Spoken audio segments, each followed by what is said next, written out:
Hey, this is Travis Gafford, the double lift expert, and you're watching Thorin's YouTube channel. For the last week of the Season 9 LCS Spring Split, it's been announced that 100 Thieves will be fielding their Academy top laner, jungler, mid laner, and support. Obviously, the mid laner Saligo was playing actually in the previous week, but this means we're having 3 different positions coming in from their Academy team that were not starters in the LCS this split.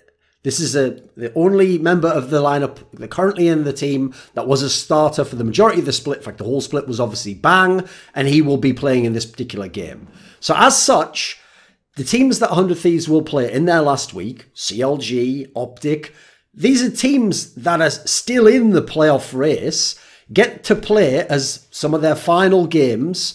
In theory, weaker players in the 100 Thieves team, a weaker team, a lineup that's actually never played together in the LCS or entirely in an official game for their last games, and therefore CLG and Optic get an increased likelihood of winning this last game. Meanwhile, teams that are also in the playoff race with CLG and Optic, such as Echo Fox, Clutch Gaming, Golden Guardians, 2 of those teams, by the way, who've already had losses against 100 Thieves when they had their real lineup, they actually basically get punished for having played 100 Thieves earlier in the split. Now, Echo Fox doesn't, because Echo Fox won both those games, but Clutch Gaming has lost to them, Golden Guardians has lost to them, CLG has lost to them also. So, because they earlier on in the split played 100 Thieves in their games and played them, in theory, in some of the more important games, as it now turns out, to see if you make the playoff result, they kind of get fucked over by 100 Thieves doing this. Now, similar things have happened over in the LEC in Europe. XL changed in Mystiques as their support player over Kasing, who once upon a time was one of the best European support players. Once they were eliminated from the league and playoff contention, basically, this is when they just played this guy for all the last games.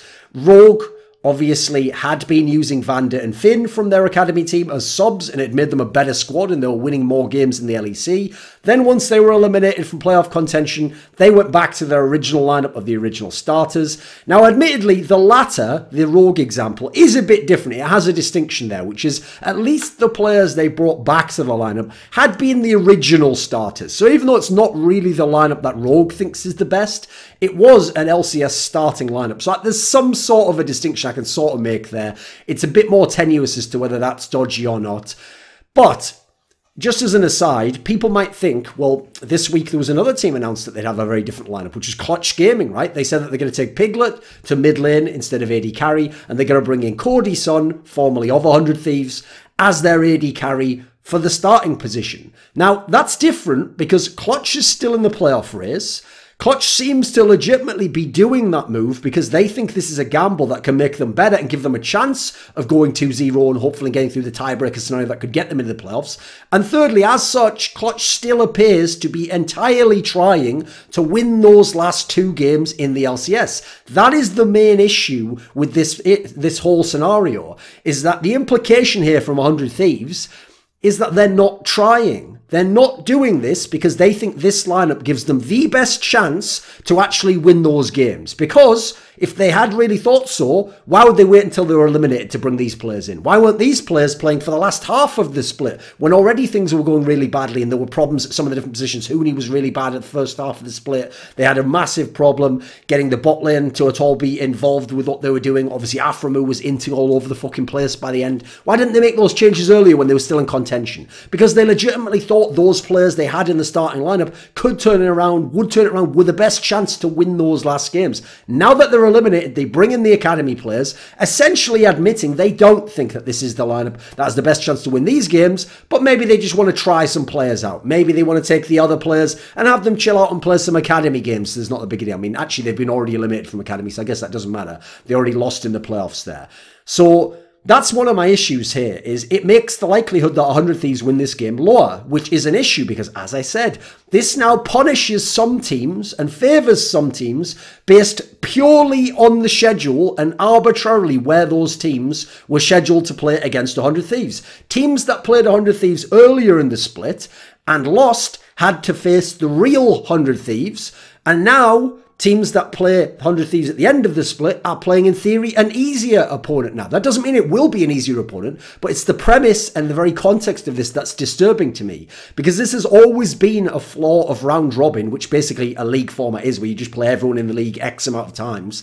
The flaw has always been exactly this. That when you have teams that have won the league, sometimes they dick around and put another player in or try silly comps, whereas, you know, a team that's in the playoff race might be playing against them and they might get a better chance to win as a result of that. Likewise, you get teams that are in the playoff race and they need to ensure that they win, say, the last 2 out of the last 3. Well, if their team that competing against them for that playoff spot has a team against an eliminated team who now, as you see here, bench top players like Someday, who absolutely should be playing, or simply refuse to actually try and just dick around in the game themselves, then your peer gets an easier win against them. You had to play the real team before, and now your chances of going through to the playoffs are lowered purely because of this weird loophole where the team that's already in first place and secured it, and the team that's in last place and hasn't got any chance of making the playoffs, don't have the same incentive to try. So even though the games are all treated identically, the league format and the points of who you beat when are treated as though every game is identical context. Every game is uniform, means just as much to each team. Each team will try as much,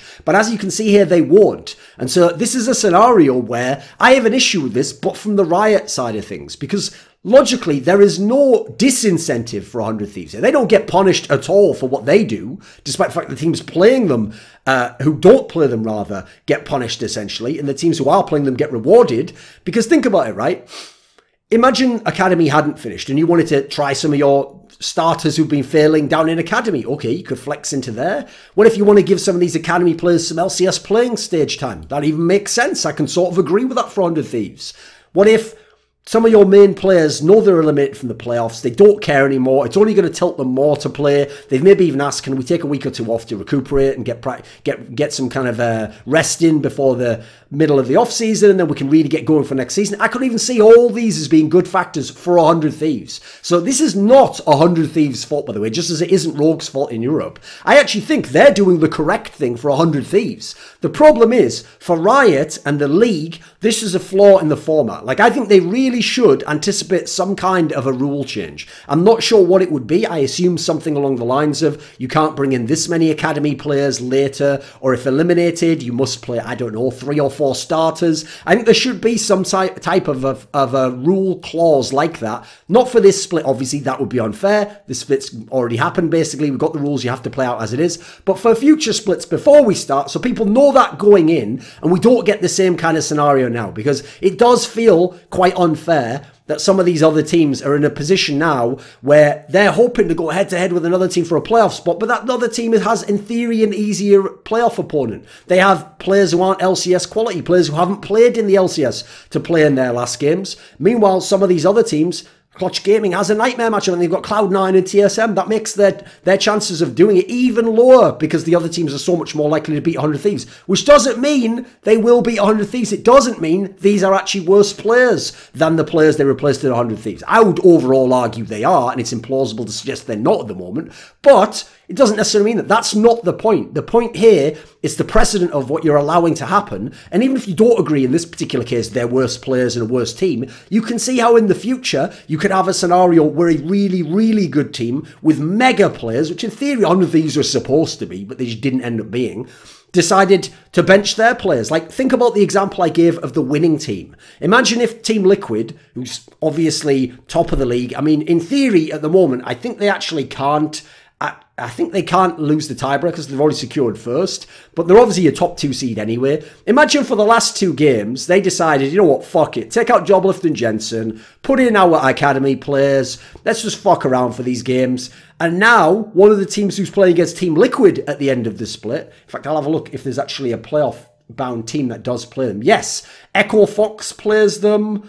TSM plays them, but obviously they're already in the playoffs, but, you know, in theory, they're contending for a top seed themselves. Imagine Team Liquid benched their 2 superstar players and put in the Academy players, and therefore Echo Fox got an easy win off Team Liquid. They actually managed to get that one, even though Echo Fox, I think, is the worst team in the fucking league. But let's imagine they managed to get the win there. If you're Clutch Gaming now, and you have to you actually go through Cloud9 and you go through TSM, you're like, what the fuck is this? How unfair is this? So again, it's not about the specific players and the context of who the players are. are. It's about the context of who they are in terms of the league. They're not starters. They're not supposed to be playing. And this is a kind of a loophole, which I don't blame the team for exploiting, but I would hope Riot at least finds a way to offset or maybe close the loophole if they can. This video was supported by Dean Tanglis, Andreas Snazore Westerlund, James Harding, NateDOhDoubleG, OllieJ, Tobias Bernasconi, Travis Greb, Tristan Jones, Daniel Olivar, Jiangheng Lu, and special thanks, as always, goes out to Jerky's Minion, one of my OGs. Do you want to suggest a topic or a guest for my content? Maybe you want to ask me a question. I have a monthly AMA. Perhaps you want teasers for who the next guests are on my upcoming talk shows.